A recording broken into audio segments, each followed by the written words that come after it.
मैंने भगवान महावीर से पूछा कि किसी से दोस्ती और प्रेम रखना है तो क्या किया जाए? तो भगवान महावीर ने कहा कि दुश्मन को मत मारो, दुश्मनी को मारने का प्रयास करो।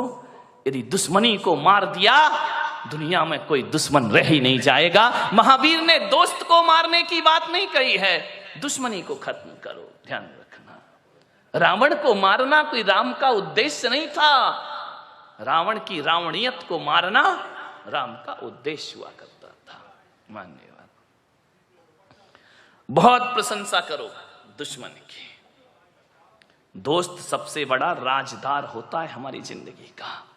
ये बच्चे जो बात अपने माँ बाप से शेयर नहीं करते, वो बात दोस्तों से शेयर किया करते हैं।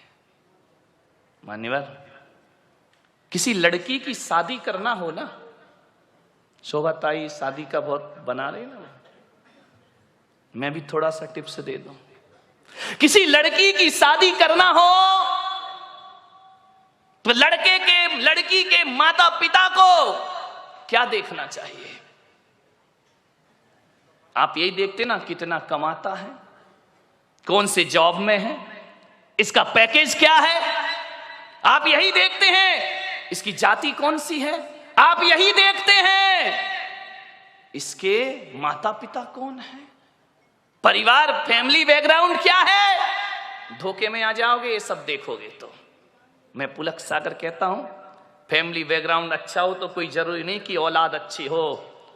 फैमिली बैकग्राउंड दशरथ का बहुत अच्छा था, लेकिन कैकेयी का चरित्र बहुत गड़बड़ था।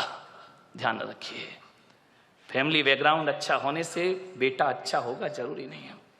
लेकिन मैं पुलक सागर आपको कहता हूं कि आपको यदि अपनी बेटी की शादी करना है, उसके हाथ पीले करना है, उसका रिश्ता लेकर के जाना है, तो ना घर देखना, ना परिवार देखना, ना आप ये देखना कितना कमाता है।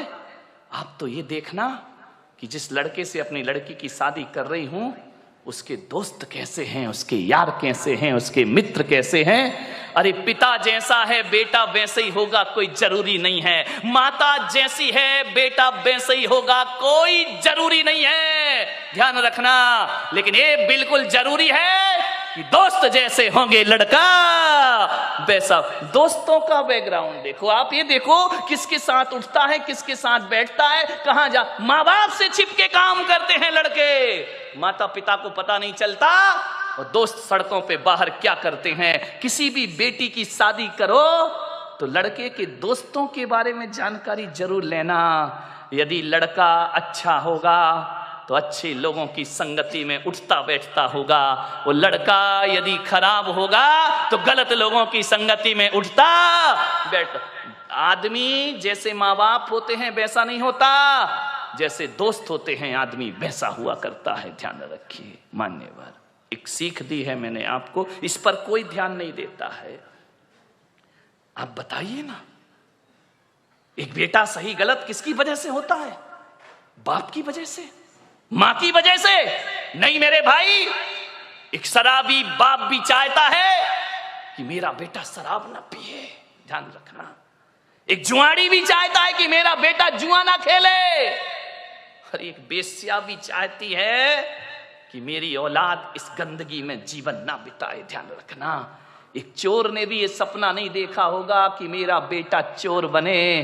कोई माँ बाप औलाद को चोर नहीं बनाते हैं, कोई माता पिता औलाद को झूठ बोलना नहीं सिखाते हैं, कोई माता पिता शराब पीना नहीं सिखाते हैं, कोई माता पिता सिगरेट पीना नहीं सिखाते हैं। सिगरेट पीने वाला बाप भी चाहता है कि मेरा बेटा सिगरेट ना पिए। ध्यान रखना। मान्यवर, मालूम है सिगरेट पीना कौन सिखाता है? दोस्त सिखाते हैं। सबसे पहले शराब पीना रिश्तेदार या माँ बाप ने नहीं सिखाया। शराबी बाप भी नहीं सिखाता है कि बेटा तू पी ले। ध्यान रखना। लेकिन सबसे पहले शराब पीना कोई सिखाता है तो दोस्त सिखाया करते हैं। सबसे पहले हाथ में सिगरेट आई तो माँ बाप और भाई के द्वारा नहीं, एक दोस्त के द्वारा हमारे हाथ में सिगरेट आती है। एक दोस्त के द्वारा हमारे जीवन में गलत चीजें आती हैं। और जब आदमी का स्टेटस ऐसा बन गया है, सिगरेट नहीं पिए, शराब नहीं पिए, तो कहते अरे कहां पिछड़ा हुआ आदमी, दुनिया चांद पे पहुंच गई, तू अगरबत्ती में लटका है। ध्यान रखिए मान्यवर, ऐसे बहकाने वाले बहुत मिलेंगे जिंदगी में। मान्यवर, मैं तो कहता हूं यदि बिगाड़ने वाले दोस्तों से तो बिना दोस्त की जिंदगी गुजार लो, वो अच्छी हुआ करती है। लेकिन ऐसे दोस्तों की संगति ना करो जो हमारी जिंदगी को बर्बाद करके रख दिया करते हो। आप सोचिए, जीवन में संगति का बहुत असर पड़ता है। एक पानी की बूंद जो आकाश से गिरती है, और यदि वही पानी की बूंद किसी नीम के पेड़ में चली जाए तो उसका स्वाद कैसा हो जाता है मेरे भाई, बताइए। कड़वा हो जाता है। नीम जानते हो? नहीं जानते हैं तो बोलो ना जानते हैं, नहीं तो मैं समझदा तुम कुछ जानते ही नहीं हो। एक नीम के पेड़ में चला जाए तो स्वाद उसका कड़वा हो जाता है। वही पानी की बूंद गन्ने के खेत में चली जाए तो मीठी हो जाया करती है। वही पानी की बूंद यदि केले के पेड़ में चली जाए तो कपूर बन जाया करती है। वही पानी की बूंद यदि सांप के मुख में चली जाए तो हलाहल जहर बन जाया करती है। और वही पानी की बूंद नाली में चली जाए तो गंदी नाली हो जाती है। वही पानी की बूंद यदि समुंदर में गिर जाए तो खारी हो जाती है। और वही पानी की बूंद यदि सीपी के मुंह में चली जाए तो मोती बन करके निखर जाया करती है। बूंद एक ही है। ये इतने रूप क्यों हुए उस बूंद के? संगति के कारण से। किसकी संगति करी उसने?